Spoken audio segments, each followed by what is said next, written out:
أعزائي مشاهدي ومتابعي برنامج الفن والمجتمع، النهارده مهرجان مهم جدا، والنهارده بيحضر من لبنان الجميلة النهارده البطل فادي الغنداري. أهلا وسهلا يا فندم. حبيبي يعطيكم ألف عافية وبتشكركم على اللقاء الكبير. وأنا حقيقة مثل ما قلت أول وثانيا أنه مصر عزيزة كتير على قلبي. مصر من الدول العربية اللي كتبت كتير عني، خاصة بآخر بطولاتي العالمية، وهذا شرف لي أن أكون موجود. وهي كتبت عني أكثر حقيقة من أي دولة، حتى أكثر من بلدي. وأنا بكن لها كل احترام وكل محبة. تحيا مصر أم الدنيا. تحيا مصر يا فندم، ومبروك بقى جائزة كأس الابتكار العربي. تسلم، الله يخليك. أنا بتشكرهم كثير، وبتشكر مش بس جائزة الابتكار والتميز العربي، بتشكر أنه كمان الوسام اللي أخذته بالتميز العربي والابتكار والإنجاز والإبداع اللي عملته يعني على آخر بطولة. نشوف بس كده الميدالية هي ما شاء الله. يعني مبروك مبروك، يعني جوائز عدة هي النهاردة من مهرجان مهم. يعني نقول النهاردة شعور حضرتك وانت بتستلم الدرع النهاردة؟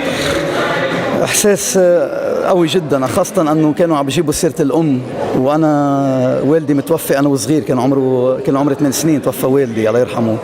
فالام عندي بتعني لي جدا جدا، وبهدي هيدا الشيء لوالدي الله يرحمه، بهدي له روحه هالانجاز، وبهدي لوالدتي طول عمرها يا رب ويخليها فوق راسنا. نقول لحضرتك بقى يعني البطل اللبناني العالمي فادي، يعني بطل في ايه بالظبط؟ أنا بحب أعرف عن نفسي أكثر شوي. أنا بطل عالم بالموي تاي اللي هي التاي بوكسينج، الملاكمة التايلاندية. بطل الملاكمة التايلاندية. وبطل بالكيك بوكس كمان احتراف عالمي مع WPKA. والموي تاي أنا بطل بالموي تاي الاحتراف WMF وورد موي تاي فيدريشن، الاتحاد العالمي للموي تاي الاحتراف. بطل بالفتنس، بطل أخذت أجمل كمال أجسام طبيعي وفتنس وفيزيك. وتميزت ببطولة جوجو آيلاند ب 2015 بالتميز بالبطولة كست ألقاب تميز عربي بالكمال أجسام الطبيعي والفتنس والفيزيك بعد بطولة الموي تاي. يعني النهاردة انطلاقة حقيقية لمعالي السفير. يعني نقول النهاردة معالي السفير النهاردة مبروك اللقب المهم جدا، وهو منحك سفير التميز والإبداع. شكرا كثير حقيقة، وأنا بتشكر القيمين على التكريم وعلى المؤتمر الكبير اللي صار بأم الدنيا مصر.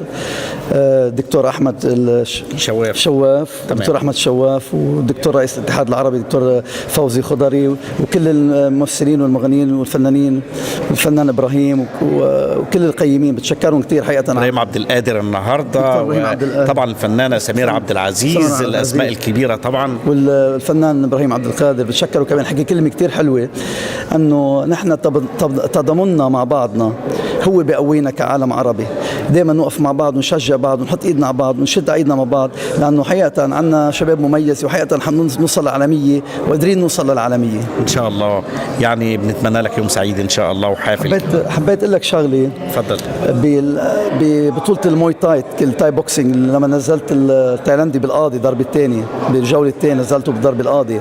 كنت انا باول جوله حقيقه احفز الشباب. انا كنت مكسور، يعني كان ضربني ضربات قويه، كانت اجري مكسوره، الاصابع مكسوره والني، وكان عندي شرخ بالفراكتشر بالني، وكنت مش قادر امشي، وكان عندي نزيف قوي بالحاد بالمنخار، وكنت كثير تعبان. وبس مع هذا كله كان اصراري ونشاطي وعزيمتي انه ما راح اخسر اليوم وراح اربح.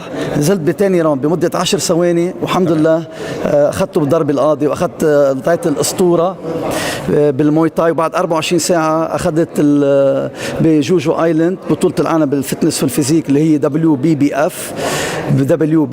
وهنيك لقبوني الحكام الموجودين حوالي 15 حكم مع الناس الموجود، لما عرفوا انه انا جاي من بطوله تاي بوكسينج وعم بلعب بطوله اجسام، لقبوني معجزه في الرياضه.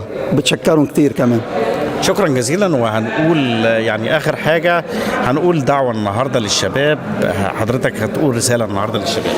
في رسالة بحب وجهها جدا جدا جدا لأهلي وأحبابي وإخوتي وكل شعب مصر ولبنان حتى بالأخص، أنه يبتعدوا عن المنشطات ويعتمدوا الرياضة الطبيعية والصحية والقوية والأكل الصحيح. هي رح تعشلهم، وهي رح تدملهم، وهي رح تخليهم يعملوا جسم جميل ومثالي، والعقل السليم في جسم السليم.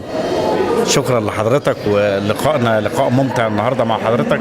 اتمنى لك يوم حافل ان شاء الله يا فندم. شكرا كثير، ومعروفة مصر بأبطالك بكمال الأجسام وبأبطالها باللاعبين وأبطالها الألعاب الفردية، وأنا بتشرف أن أكون ضمن هالأبطال وضمن بهالبلد الحلوة والبلد العربية اللي أنا بفتخر فيها. بشكرك يا فندم، شكرا جزيلا للبطل الهمام.